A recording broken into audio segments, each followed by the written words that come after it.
Hi, I'm with Simon. He's a leadership coach at an executive level. So tell us a little bit about yourself, Simon. Sure. Well, you pretty much said it all, Mark. That's what I do. Just really believe in people a lot and help them to form a vision and craft a way to get to that vision pretty quickly and profitable for their businesses. Yeah. And what do you see, what are the challenges that you see with these people, when you go into these organisations? What are the challenges when they're not doing this? Time and money is the big one. Obviously, everyone knows time and money is, if we can solve those two things, then you've got a cure for cancer almost. But I think it's the fact that people aren't naturally being who they're meant to be. We constantly are pressured by what's happening on the left or the right, and I think the big thing is understanding how we can be ourselves, what patterns we can put in place to allow ourselves just to be ourselves in the environment that we can thrive and support as many people with ourselves as we can in our own companies. Wow. So, in terms of people not doing that, what's the implication to the business if they're not sort of developing themselves? Yeah, the vision of the business could be as grand as you want it to be. But it requires the vision of the manager, the vision of the owner, the vision of the CEO, the vision of the directors to align to that vision and to be themselves in it. It has to be who they are. Yeah. If it's not, it doesn't matter what's happening on the ground level. It's not going to be what it's meant to be.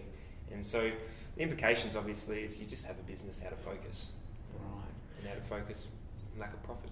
So out of focus, lack of profit is no good. So, what should they start doing? What's the number one thing they should start doing? Getting clarity? What do they need to do?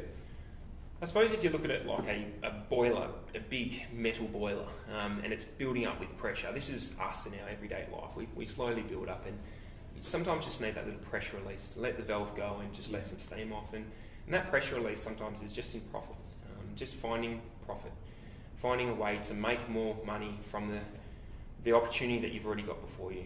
So revenue in is great, but expenses out is something that a lot of leaders I find don't spend a lot of time looking at for themselves.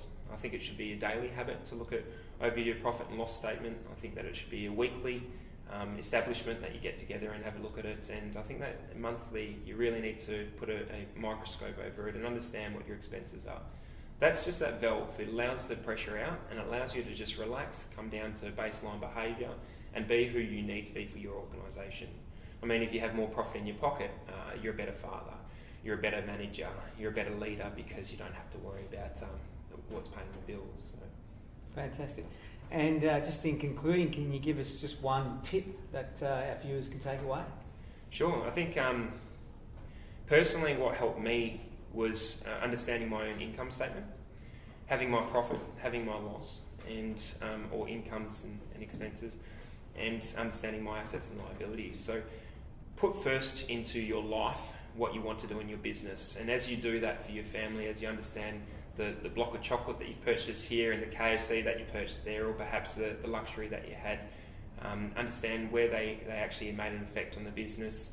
I think that's the key thing, is to get it right in your life first before bringing it into your business, and it will just flow on. Awesome. Thanks very much, Simon. Thanks for your time.